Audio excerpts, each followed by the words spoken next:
The Royal Conservatory's Living Through the Arts program and Baycrest have partnered to conduct an extensive research study into the effects of arts-based workshops on the health and well-being of older adults.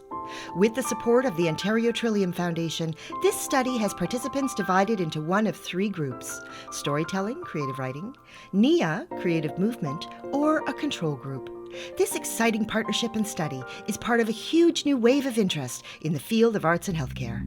Our hypothesis going into this study is that arts-based programs provided by professionally trained artists will have a very positive impact on the overall well-being of the individuals who are participating in these activities. The study will allow us to begin this conversation with clinicians, with the medical community, and with the professional arts community to look at what healthy aging is all about. Older adults were very intrigued about what the arts could do, and the fact that actually healthcare clinicians and scientists at Baycrest were interested in knowing what is the impact of being involved in the arts. The arts stretch us in many, many ways, emotionally, psychologically, and physically. To see older adults embrace those challenges is very inspiring. I have Parkinson's, so basically that's a challenge in itself, and coupled with that, then just to do the movements and to be able to do some of the dance steps that we did and so on and so forth. It was a challenge, but again, very rewarding. The challenge has been keeping my balance while I'm doing the various movements. I have asthma, and I was able to breathe properly, and it has made a very big difference. And I can move easily, and I can bend properly. The two art forms are being compared by everybody receiving the whole test battery, but Takako and I have included some tests that we think both art forms are going to benefit, specifically psychosocial measures such as depression and loneliness, and as well as executive functioning, or the ability to multitask. And then we have other measures that we think are going to be specifically benefited by their particular art form. We expect storytelling and creative writing to improve verbal abilities, language abilities, and memory for verbal information. We designed the tests which are tapping into the attention system that allows you to pick up the information in sound. We're combining outcomes evaluation using quantitative measures with qualitative inquiry. And the quantitative measures are helping us to determine whether the arts-based programs are effective and the extent of their impact. And the qualitative inquiry is helping us to understand why. Understanding how the artists and clinicians work together has been a big part of this study. We're very interested in knowing how is that collaboration working, and what do artists and clinicians need to know about each other to develop an effective working relationship. To help people develop their own voice and find the stories that they really need to tell. It's helping them engage and inspiring their creativity, like you're lighting a flame to their creativity. There's a tremendous amount of flexibility based on what comes out in any particular session and what the needs of the participants are at any given time. We usually tend to have either a storytelling exercise. Sometimes we went around with a teapot and a cup of tea and asked them to tell a memory about that, or we do a writing exercise.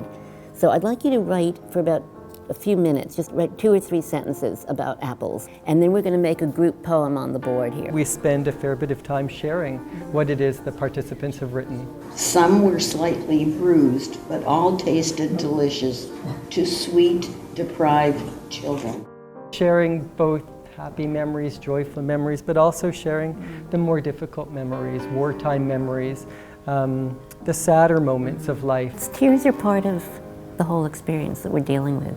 We try and create a sense of safety where then they can take these risks in their storytelling. I like the participation and the freedom of expressing my memories. And it's nice to see how everything's going to kind of come together. They're different memories, but they'll come together.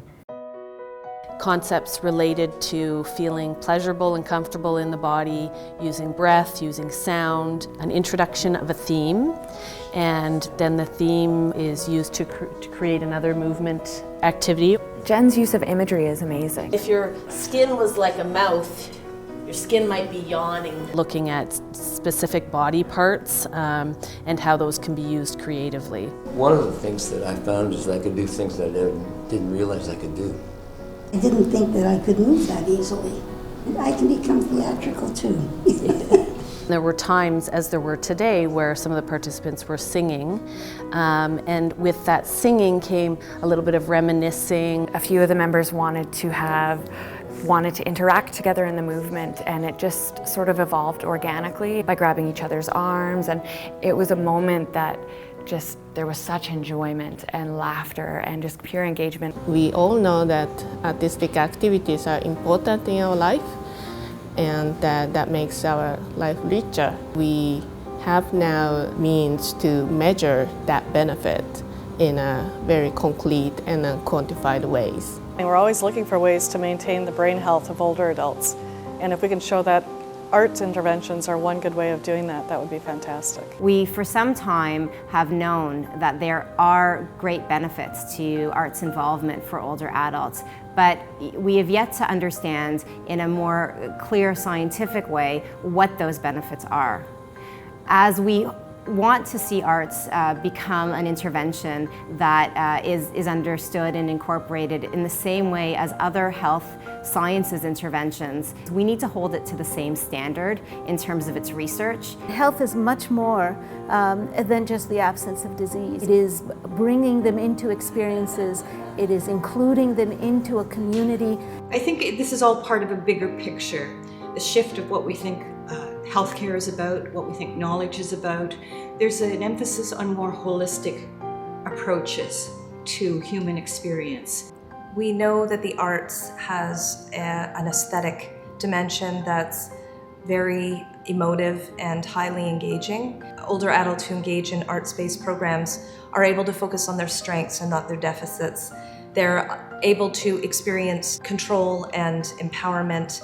At a stage in life which is often typified by loss, grief, and a sense of powerlessness, participants are gaining hope and gaining a sense of self-efficacy, that they have the power to influence how the rest of their lives go. I want to do more with furthering the education of my person at my age. It has made me feel more sure of myself and say whatever I feel I want to say and be accepted for such and be appreciated. To let myself go, bringing in the imagination to the physical. It takes you away from your everyday reality. And it gives us something to look forward to. We wish we could come every week. You walk away very fulfilled. It really enhanced my life.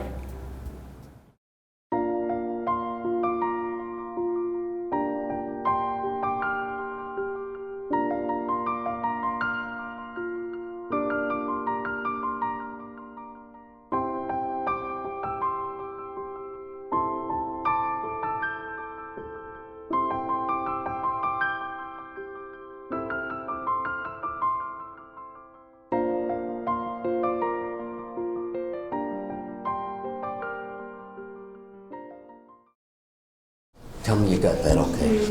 Okay, so now